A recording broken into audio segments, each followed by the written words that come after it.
Сәлеметсіздер ме, балалар?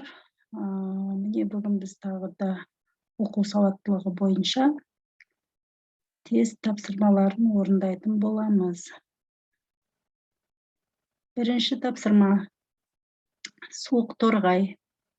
Суық торғай қыста ұшып келіп, қар жамылған ағаштарға қонатын құс. Шын мәнінде қысқы табиғатқа сұлулық береді. Суық торғай өлшемі жағынан кәдімгі торғайдай. Денесінің ұзындығы шамамен 18 сантиметр. Төбесі, қанаты, құйрығы қара, мойнының үсті мен арқасы сұрғылт, бауыры аталығында қызғылт, ал аналығында қоңыр сұр түсті. Тұмсығы шомбал, көлемді, қысқа, қара түсті болып келеді. Суық торғайлар әдетте шағын үйірімен мекендейді. Алғашқы қар жауғаннан кейін суық торғайлар туған ормандарын тастап, еліміздің барлық аймақтарына дерлік ұшып бара бастайды. Олардың суық торғай аталуы да қар түскеннен кейін адамдар өмір сүретін елді мекендер мен қалалардың, бақтардың, саябақтардың маңында пайда болуымен байланысты болуы керек.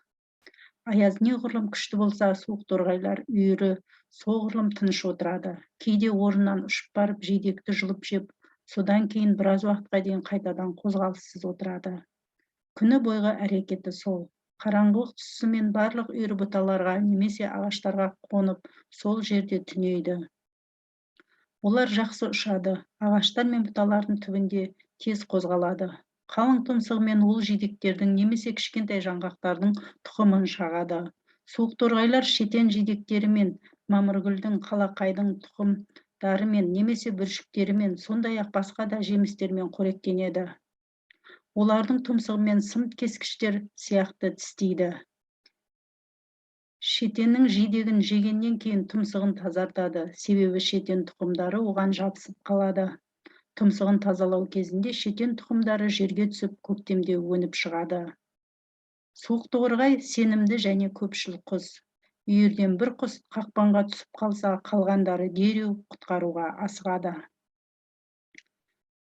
Енді балалар мәтінді түсініп алған болсаңыздар, негізгі сұрағымыз бұл жерде үйірден бір суық торғай қақпанға түсіп қалса, қалғандары қайтеді дейді. Балалар, бұл сұрақтың жауабын біз осы мәтіннен іздейміз. Басқа жақтан іздемейміз, тек осы мәтінде кездеседі. Демек, бұның жауабы үйірден бір құс қақпанға түсіп қалса, қалғандары дереу құтқаруға асығады. Сонда мына жерде бізде 4 нұсқа берілген. Соның қайсысы болады? Әрине, құтқаруға асығады деген нұсқаны белгілейтін боламыз. Екінші сұрақ. Біз міне мәтінді жаңа оқыдық. Енді біз сұраққа көшейік. Мәтінде қарамен берілген, міне оларды тұмсығымен сым кескіштер сияқты тістейді, дейді балалар. Бұл мәтінде қарамен берілген, ол не болады балалар? Салыстыру, бейнелеу, метафора, эпитет емес, ол салыстыру.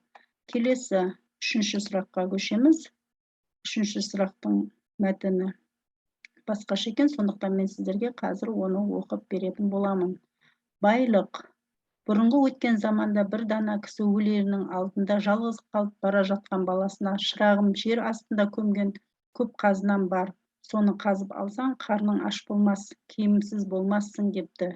Әкесі өлгеннен соң жетім баласы үйдің айналасындағы жерді ертеңді кеш еңбек етіп қазады. Көп машақаттанады.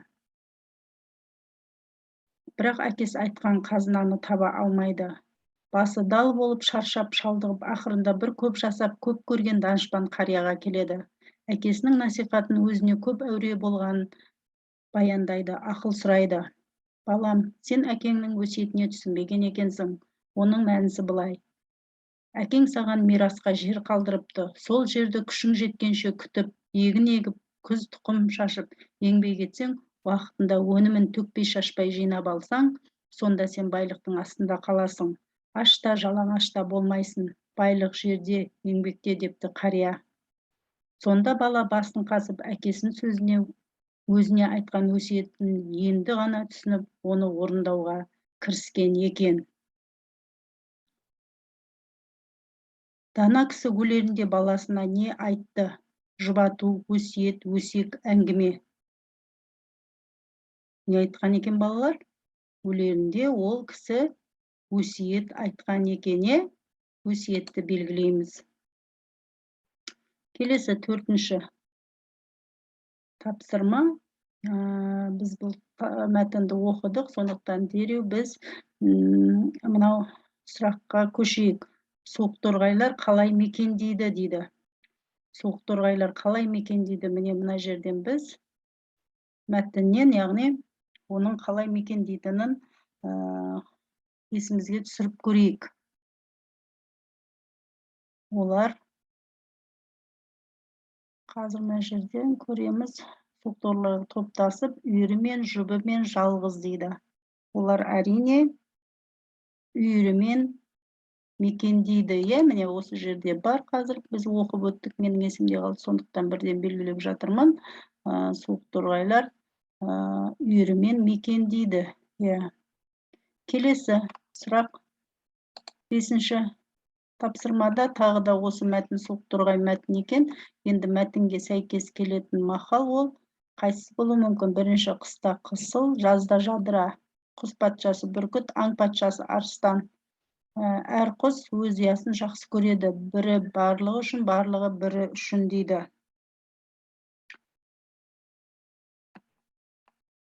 Бұл әрине бұл жерде суық торғайлардың бірліктерін көрсетеді. Сол үшін бірі барлығы үшін, барлығы бірі үшін деген нұсқа дұрыс деп ойлаймын. Келесі 6-шы тапсырмаға көшейік. Тағы да сол суық торғай мәтіні бойынша беріліпті. Біздегі сұрақтар: қатты аязда суық торғайлар не дейді? Ағаштан ағашқа ұшады, жорғалап жүреді, ағашта қозғалмай отырады, жерге түседі дейді. Әрине олар не істейді? Ағашта қозғалмай отырады. Мәтінде біз есімізге түсірсек, осылай жазылған еді. Олар неде отырады? Қыста міне қозғалыссыз отырады. Міне балалар, 3-ші нұсқасы дұрыс екен. Енді келесі 7-ші тапсырмаға өтейік. 7-ші тапсырмада бізде болған байлық мәтіні. Міне осы мәтіннің мазмұнына сәйкес мына сұраққа жауап береміз. Әкесінің қалдырғаны қандай байлық дейді балалар? Алтын, жер, өнер, білім, тұқым дейді. Әрине ол не қалдырған еді балалар? Мирасқа жер қалдырған еді. Міне мәтінді көретін болсақ, ол жер деген нұсқасы дұрыс екен балалар. Келесі 8-ші тағы да осы байлық мәтіні. Мәтіні бойынша бала не үшін жер қазды дейді. Қазына іздеді, топырақты қопсытты, егін егу үшін, ойнау үшін дейді. Ол әрине әкесінің өсиетін түсінбегендіктен ол не істеді? Жерді ертелі кеш қазып, қазына іздеді. Қазына, міне оған ілиясына көп қазынам бар дегендіктен ол қазынаны іздеді. Келесі 9-шы сұрақ. Тағы да байлық мәтіні бойынша мәтін мазмұнына сәйкес келетін мақалды анықта дейді. Бұл жерде еңбек ырыс бұлағы, еңбек бақыт шырағы, жақсы бала сүйік, жаман бала күйік, ашу дұшпан, ақыл дос, ақылыңа ақыл қос, көз қорқақ, қол батыр дейді. Бұл мәтінге сәйкес келетін мақал еңбек ырысы бұлағы, еңбек бақыт шырағы. Балалар, келесі соңғы 10-шы тапсырмаға назар аударайық. Міне бізге тағы да сол суық торғай мәтіні бойынша қайтып келді. Суық торғайлар қайда сұлулық береді дейді. Суық торғайлар қайда сұлулық береді? Мына жерде нұсқалары күзгі табиғатқа, қысқы табиғатқа, көктемгі табиғатқа, жазғы табиғатқа.